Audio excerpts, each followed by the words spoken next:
যাওয়াই ভালো।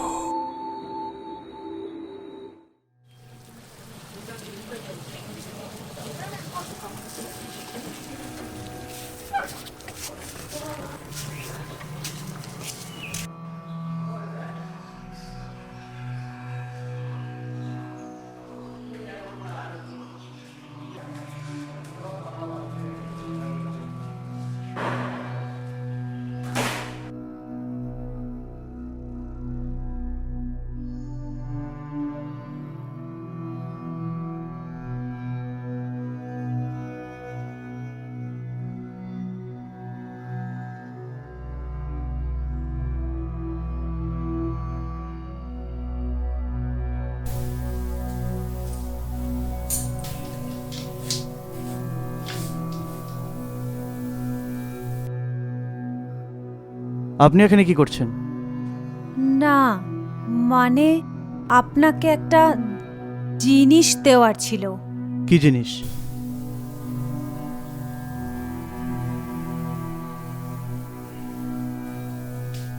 আচ্ছা, এই জারটা কিন্তু আমার লাগবে। আপনি বরঞ্চ মানে এটা পরিষ্কার করে। হ্যাঁ হ্যাঁ, আপনি বসুন না, বসুন। আসুন আসুন, বসুন।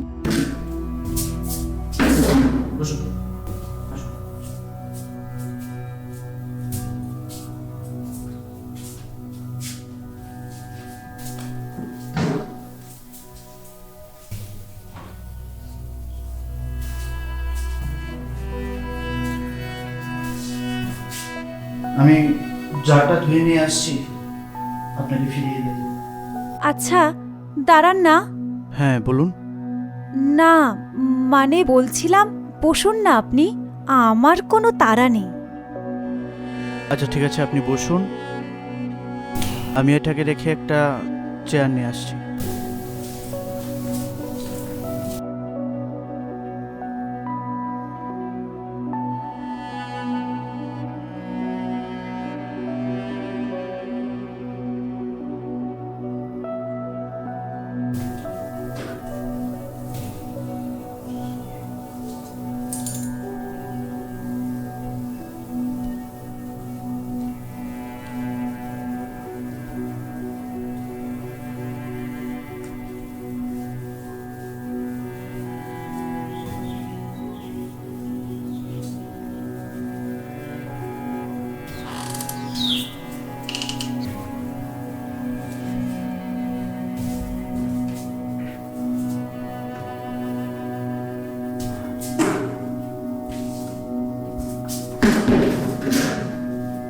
আপনি বসুন না।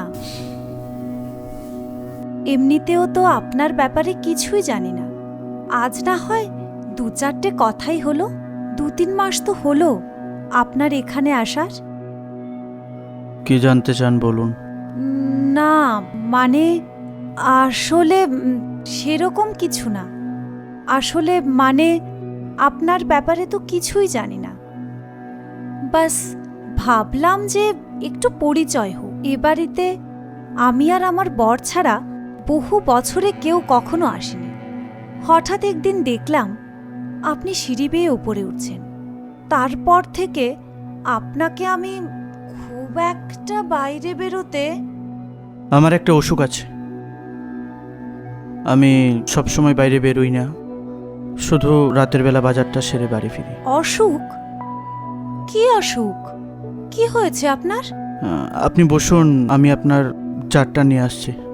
দাঁড়ান না, এত তাড়াহুড়োর তো কিছু নেই। বসুন না আপনি।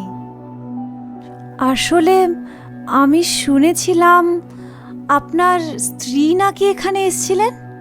তা উনি কোথায়?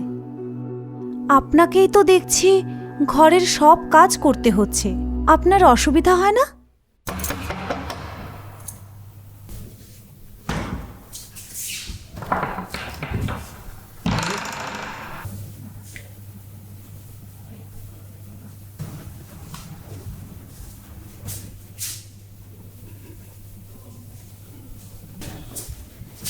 না,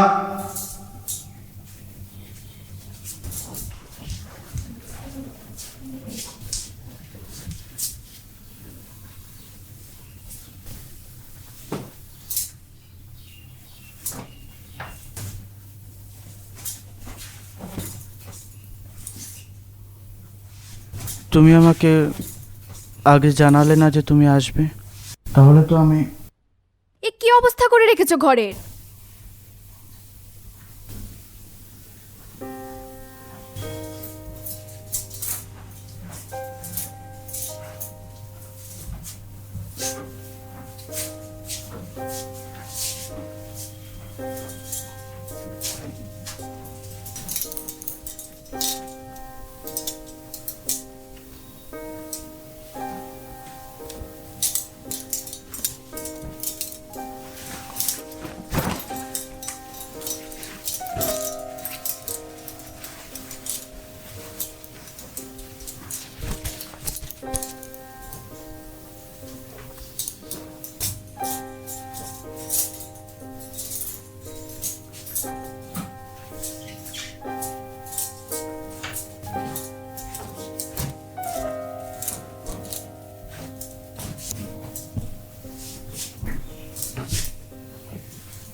ধন্যবাদ।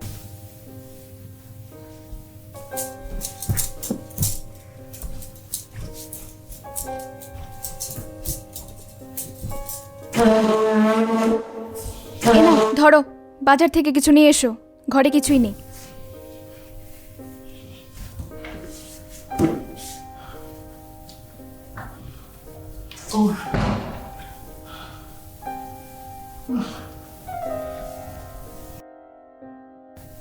আমি পারবো না যেতে।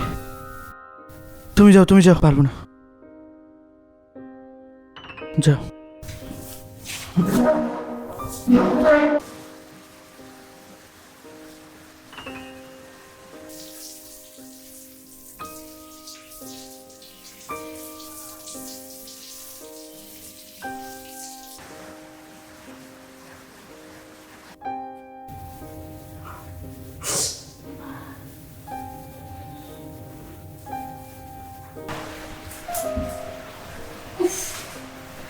বৃষ্টি।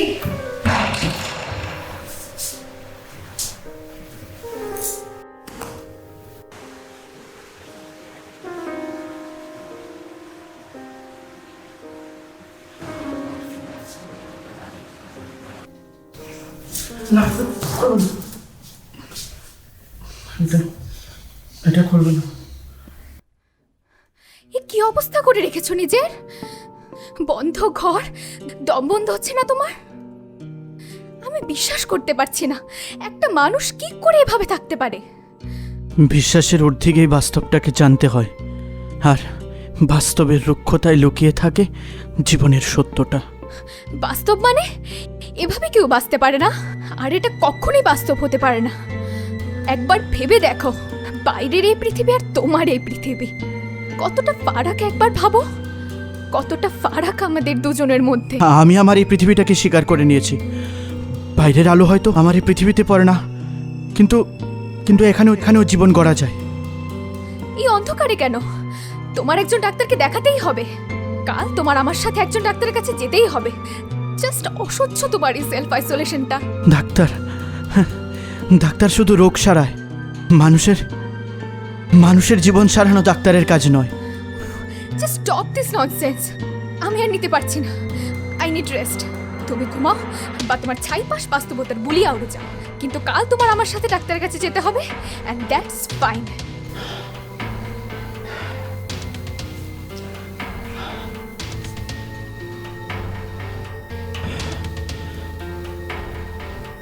কি হলো আপনার? আমি কি কিছু ভুল বললাম? হ্যাঁ, না,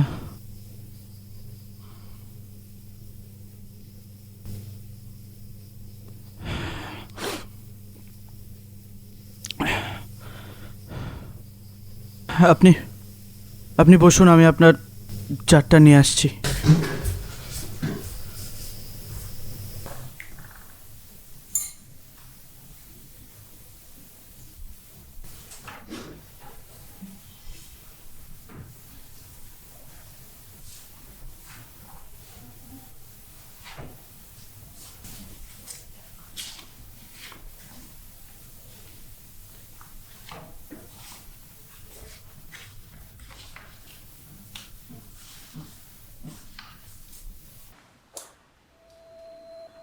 হেলিও ফোবিয়া, হ্যালিওফোবিয়া বলে ওটাকে। এই শব্দটা, হ্যালিও শব্দটা গ্রিক একটা ওয়ার্ড থেকে এসেছে, মানে সূর্য। এই রোগের আক্ষরিক অর্থই হলো সূর্যের আলো না সহ্য করতে পারা।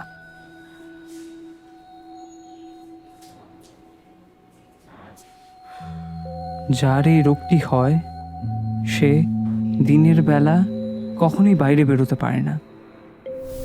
তার সমস্ত সময় একা একাই কাটে বা কাটে রাতের আলোর আধারে।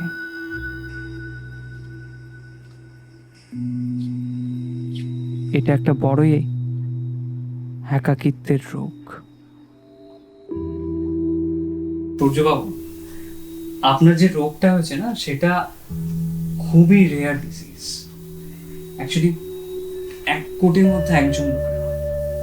আর ইনফ্যাক্ট এটাকে ডিজিজও বলা চলে না, কারণ এটা এক ধরনের একটা সিমটম। এই সিমটম থেকে একটা লোকের অনেক কিছু হতে পারে, যেমন এংজাইটি হতে পারে, স্কিজোফ্রেনিয়া হতে পারে, প্যানিক অ্যাটাক হতে পারে। আপনার সাথে কি কোনো প্যানিক অ্যাটাক কিছু হয়েছিল সূর্যবাবু? হ্যাঁ। প্যানিক অ্যাটাক কখনো আপনার সাথে কিছু? না না। আচ্ছা। কি না জানেন তো ডাক্তারবাবু, হ্যাঁ। আমি যখন বিয়ের পরে শ্বশুর বাড়িতে এলাম তখন থেকেই না ও আলো সহ্য করতে পারে না একদম। দরজা জানালা খুললে বন্ধ করে দিতে বলে, বাইরে যেতে চায় না, কিছু সহ্য করতে পারে না আলো সংক্রান্ত। তারপর থেকে ও আমার থেকে আলাদা থাকা শুরু করে। এখানে এই শহরে চলে আসে, ও একা এখানে বাড়ি ভাড়া করে থাকে। আমাকে না জানি একবার বলারও প্রয়োজন মনে করিনি যে এখানেই চলে এসছে। তো মানে আচ্ছা, তো আপনি তো এখন এসেছেন ওর বাড়িতে, তো এখন কেমন আছেন উনি? মানে বাড়িতে এখন আগের মতনই, এখন আলো সহ্য করতে পারে না, একদমই না। আলোতে বাইরে বাইরে বেরোয়? একদমই না, একদমই না, আলো সহ্য করতে পারে না।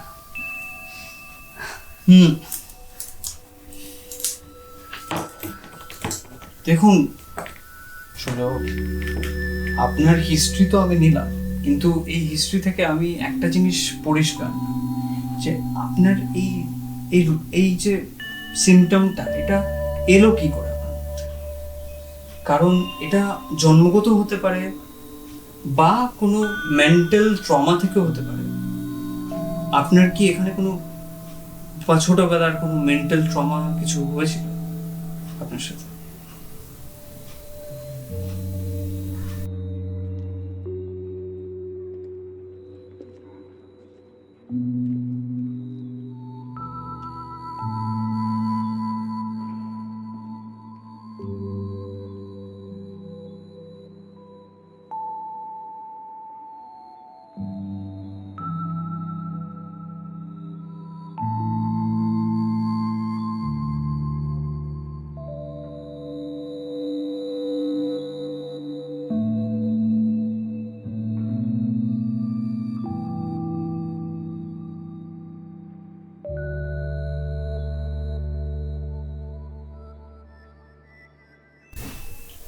আচ্ছা, সেই হিস্ট্রিতে আচ্ছা নাই গেলাম। ব্যাপারটা হচ্ছে এই যে রোগটা না, এই রোগের চিকিৎসা হয় ঠিকই, কিন্তু থ্রু কাউন্সেলিং, ঠিক আছে। কিন্তু এই রোগের ক্ষেত্রে মানে আমরা পেশেন্টকে একটা কথাই বলি যে যতটা পারেন নিজে যে জিনিসটাকে ভয় পান, ওই জিনিসটাকে ধীরে ধীরে আস্তে আস্তে আপন করুন। মানে আপনি যে জিনিসটাকে সব থেকে বেশি ভয় পান, ধীরে ধীরে ওই জিনিসটাকেই আপনি আপনার জীবনের অন্তর্ভুক্ত করুন। যেমন ধীরে ধীরে আপনি পর্দা সরান, বাইরের আলো দেখেন ধীরে ধীরে, ঠিক আছে। এটা হলে ধীরে ধীরে কাউন্সেলিং এর সাথে সাথে আপনি এটার সাথে হ্যাবিচুয়েটেড হয়ে যাবেন। আচ্ছা, আমি যেটা আচ্ছা ডাক্তারবাবু, হ্যাঁ, ওর রোগটা সারবে তো? দেখুন, আমি আপনাকে মিথ্যা আশা দেবো না, ঠিক আছে। ব্যাপারটা হচ্ছে, আপনি তো বললাম এটা খুব রেয়ার ডিজিজ।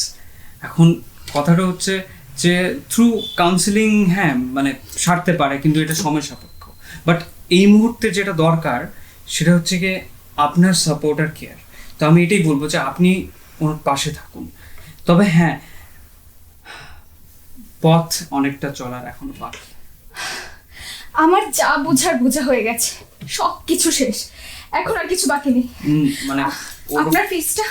আচ্ছা, আপনি আপনি আপনি বসুন না। আপনি সূর্যবাবু ওনাকে বলুন না। সূর্যবাবু দাঁড়ান দাঁড়ান দাঁড়ান দাঁড়ান, বসুন বসুন। আরে, ও ঠিক আছে, চলে।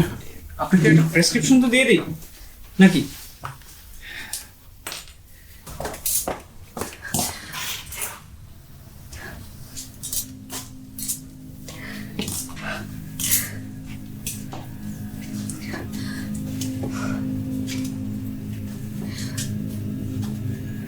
দেখুন, এই কয়েকটা ওষুধের নাম আমি লিখে দিচ্ছি।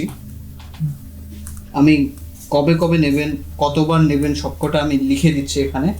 কিন্তু হ্যাঁ, তার থেকেও যেটা বেশি দরকার সেটা হচ্ছে গিয়ে আপনাকে না মেডিটেশন করতে হবে, প্রাণায়াম করতে হবে, এবং সেই প্রাণায়ামটা না আলো সাপেক্ষে। আপনি একটা কাজ করুন, আপনি বাইরের আলো তো সহ্য করতে পারেন না, আপনি মোমবাতি জ্বালিয়ে ঘরের মধ্যে একটু মেডিটেশন, বিশ্বাস করুন সেটা অনেক কাজে দেবে। আর যেটা আমি বলছিলাম সেটা হচ্ছে, এই নিন, আপনি শান্ত থাকুন, ঠিক আছে? আপনার কিন্তু এক্সাইটি আছে, নিজের খেয়াল রাখবেন, কেমন? হ্যাঁ ঠিক আছে, আসুন।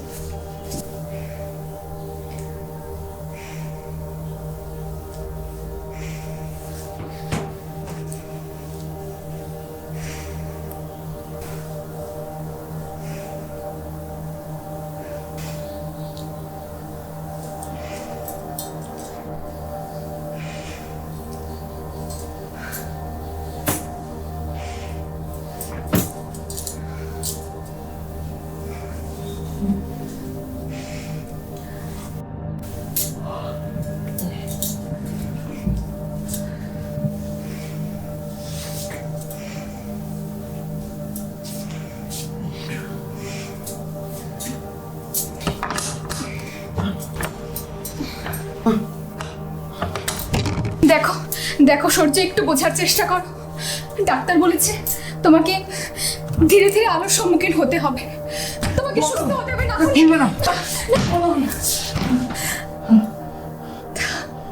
আমি আমি যেভাবে আছি আমাকে সেভাবে থাকতে দাও, আমি অন্যভাবে থাকতে চাই না।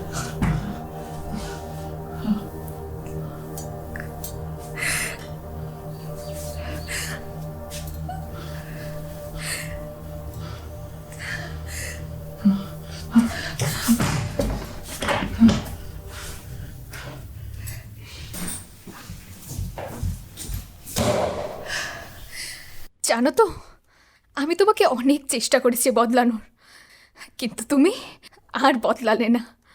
আমি আসলে এসেছিলাম তোমাকে এই জিনিসটা দেওয়ার জন্য, কিন্তু তাও একবার ভেবে দেখলাম যে শেষ চেষ্টাটুকু করে দেখি, কিন্তু না, আমার সব চেষ্টাই বৃথা গেল। এটা রেখে গেলাম, পারলে দেখে নিও।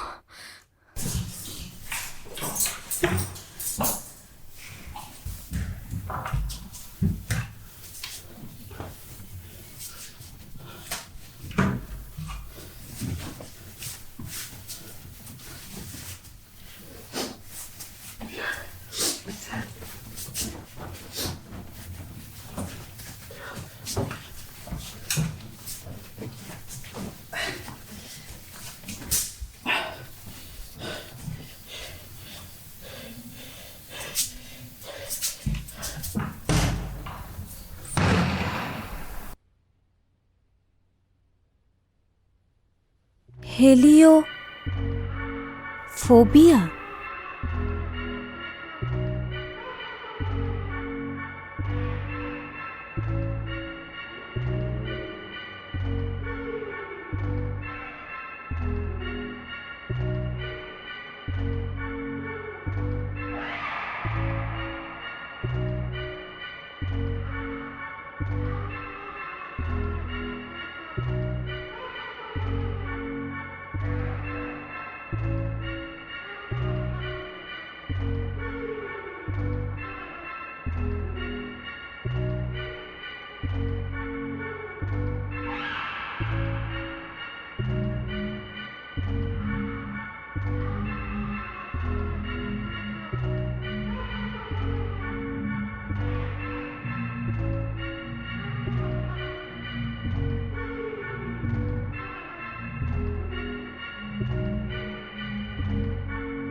কি দেখছিলেন ওইদিকে? পর্দা? না না, তেমন কিছু না। আপনার জারটা ধুয়ে দিলাম। আচ্ছা, কি যেন বলছিলেন আপনার স্ত্রীর কথা? আমি তো কিছু বলছিলাম না, আপনি জিজ্ঞেস করলেন কে আমি ওকে মিস করি কিনা। আমি শুধু এটার উত্তরটা দিইনি, কেন? কারণ আর কিছুদিনের মধ্যে ও আর আমার বউ থাকবে না।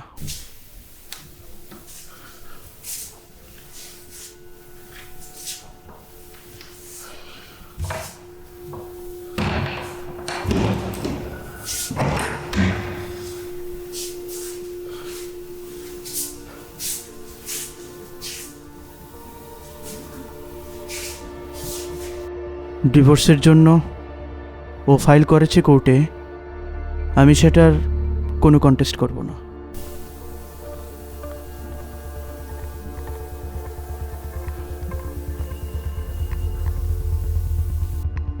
আমি অত্যন্ত দুঃখিত। না, দুঃখের কিছু না, মানে ওটাই আর কি,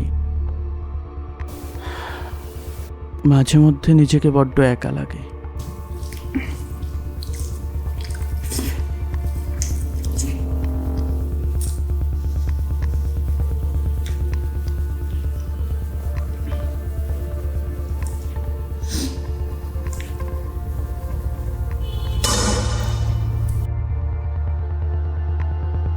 আসলে নতুন বিয়ে হয়েছিল তো, আর যখন আমার স্ত্রী আমার এই রোগটার বিষয়ে জানলো, তারপর থেকে আমি একা থাকতে শুরু করি। কি রোগ? যেটা এখন আপনি দেখলেন আমার প্রেসক্রিপশনে, যে প্রেসক্রিপশনটা আপনি লুকোনোর চেষ্টা করেও লুকোতে পারলেন না, সেই রোগ যেটা এতদিন ধরে আপনি আন্দাজ করছিলেন আমার উপর নজর রেখে। আর সেই অনুমানেই আপনি আজ এখানে এসেছেন।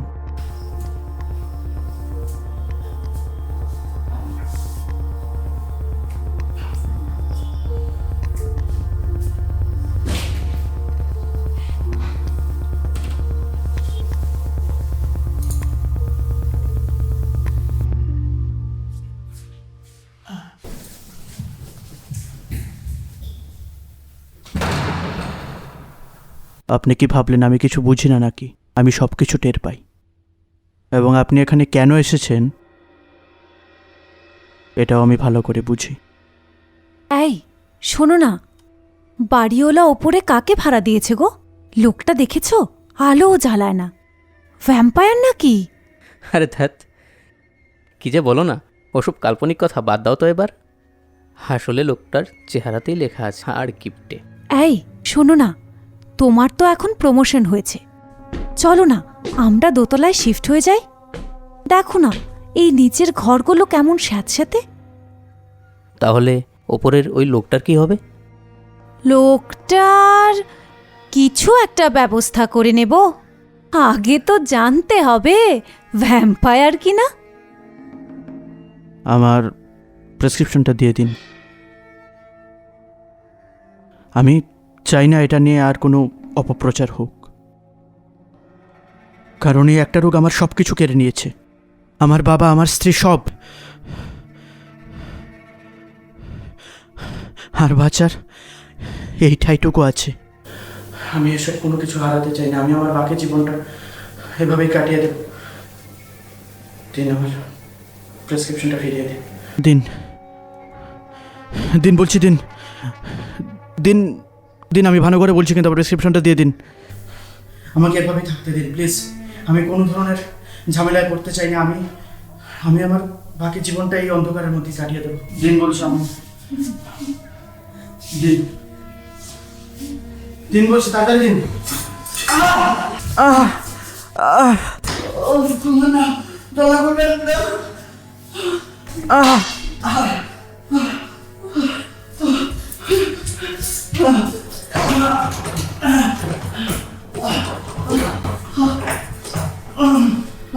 এসব বন্ধ।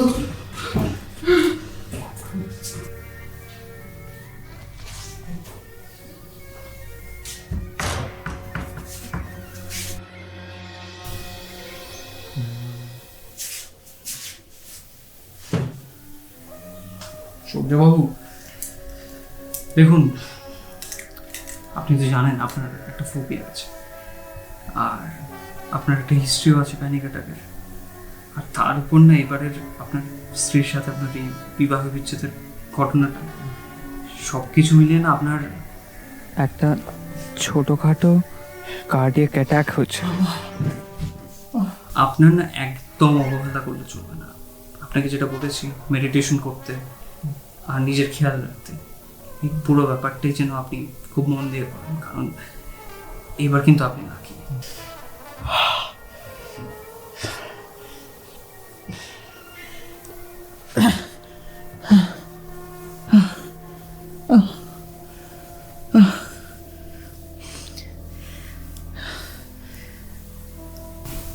আগামীবার কিন্তু নাও থাকতে পারেন।